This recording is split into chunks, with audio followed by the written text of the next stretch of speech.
और धतूरे का फूल कांटे वाला धतूरा और उसमें लगने वाला एक पुष्प। आस्था चैनल पर आप लोग देख रहे होंगे धतूरे के फूल का दर्शन।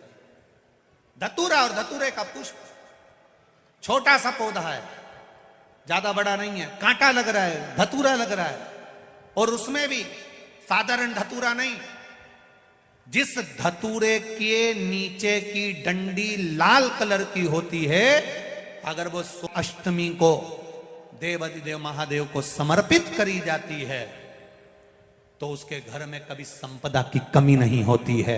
वो धतूरा है, साधारण नहीं है। धतूरे में भी लाल डंडी, जैसे धतूरा गोल होता है उसके नीचे एक छोटी सी डंडी, देखा है आप लोगों ने? अरे देखी कि नहीं देखी बोलो? धतूरा देखा है ना? धतूरे के अंदर एक नीचे छोटी सी डंडी होती है, जब तोड़ोगे तो वो डंडी का कलर अगर लाल है, वो डंडी का कलर अगर लाल है, और कभी हम तो कहेंगे जैसे बड़ी बीमारी जिसको हो जाती है, लीवर, किडनी, कैंसर आदि आदि बड़ी बीमारियों से जो जूझ रहा होता है, प्रयास करो, प्रयास महामृत्युंजय का जाप कर कर, महामृत्युंजय का स्मरण कर कर, एक लाल डंडी का धतूरा प्रयास करना, एक धतूरा मिल जाए या 5 धतूरे मिल जाए किसी भी एकांतेश्वर महादेव पर, जो शिव मंदिर एकांत में हो, जहां कोई जाता आता नहीं हो। वैसे तो अब बहुत मुश्किल है कि ऐसा मंदिर मिल जाए जहां कोई जाता आता नहीं हो, पहले की बात दूसरी है, अब बात दूसरी है। फिर भी कहीं आप रोड पे से निकल रहे हो, एकांतेश्वर महादेव अगर आपका दिख जाए, बहुत बीमारियों से ग्रसित हो, तो भी महामृत्युंजय जाप का स्मरण कर कर या किसी विद्वत ब्राह्मण जन से महामृत्युंजय मंत्र का जाप कराकर, या भगवान शिव के मंत्र का जाप स्वयं कर कर, वो भी ना बने तो पंचाक्षर मंत्र नमः शिवाय, षडाक्षर मंत्र ओम नमः शिवाय, या श्री शिवाय नमस्तुभ्यम जप कर वो लाल डंडी का धतूरा 5 एकांतेश्वर महादेव को आप समर्पित कर सकते हो। रोग थम जाएगा, जो दवाई खाओगे वो शरीर को लगना प्रारंभ हो जाएगी और आप स्वस्थ होना प्रारंभ हो जाएंगे। अगर बड़ा रोग के मंदिर में जाओ, शिव जी का पूजन कर कर जब वापिस आओ तो शंकर भगवान के मंदिर में जो बाहर नंदी बैठता है, उसके कानों में ओम नमः शिवाय बोलकर अपने मन की कामना उसके कानों में बोलकर आप आ जाइए, आपकी कामना 3 महीने में पूरी हो जाती है। नंदी के ईश्वर भगवान का स्मरण करिए। अगर 7 बेलपत्र आप शंकर को समर्पित करते हो तो 1 बेलपत्र नंदी भगवान पर भी अवश्य समर्पित करें। नंदीश्वर भगवान शिव को समर्पित, 1 बेलपत्र नंदी के ईश्वर की ओर चढ़े। और बहुत ध्यान दीजिए महाराज, अगर कोई काम अटक रहा है, नहीं हो रहा, बहुत प्रयास करा, तो भगवान शंकर के मंदिर में 5 बेलपत्र चढ़ाइए। और शंकर भगवान की जो छोटी लड़की है अशोक सुंदरी, आपको बताया था ना अशोक सुंदरी का स्थान, भगवान शंकर की 6 लड़कियां हैं, उसमें से सबसे छोटी लड़की अशोक सुंदरी की जगह पर 1 बेलपत्र चढ़ाइए। फिर 1 बेलपत्र नंदीकेश्वर पर चढ़ाइए, और नंदीकेश्वर पर चढ़ाने के बाद भगवान शंकर के मंदिर के बाहर चौखट पर दिया लगा दीजिए साइड में, और फिर अपने घर पर आ जाइए, आपका कार्य सफल होना प्रारंभ हो जाएगा। नंदीकेश्वर भगवान नंदीकेश्वर का स्मरण कर लेने पर जीव आनंद सुख की अनुभूति करता है, आनंद सुख को पाता। भगवान नंदीकेश्वर का पूरी दुनिया में केवल एक केदारनाथ ही एक ऐसा है जहां पर ओम कुंड विराजमान है। कौन सा कुंड है वहां पर? ओम कुंड। जो बच्चा हकलाता है, तोतला बोलता है या गूंगा होता है, जिसकी वाणी नहीं होती, वो अगर ओम कुंड पर जाकर ओम बोलने का प्रयास करता है तो जितनी देर तक उसके मुंह से घुन्न की आवाज निकलती है, उतनी देर तक ओम कुंड में से पानी का बुलबुला निकलता रहता है। और 7 या 8 बार बोलने से व्यक्ति हकलाना छोड़ देता है, तोतला बोलना छोड़ देता है, और उसकी वाणी आ जाती है। वो ओम कुंड केदारनाथ जी में बसता है। कहां बसता है? केदारेश्वर।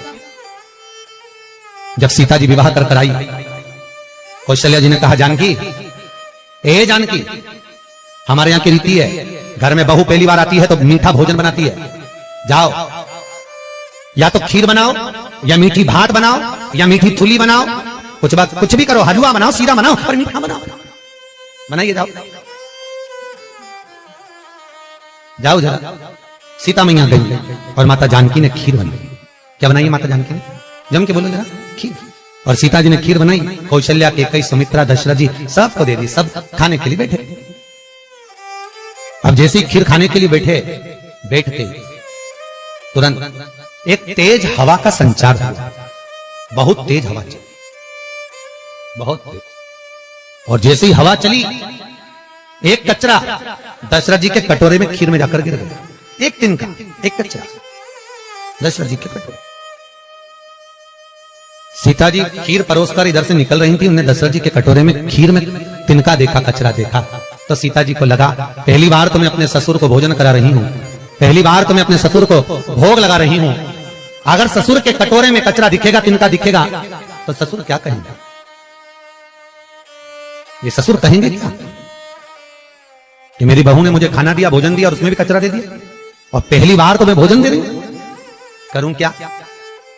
सीता जी रसोई घर में गई और रसोई घर में जाकर माता जानकी ने, माता सीता रसोई घर में पहुंच गई।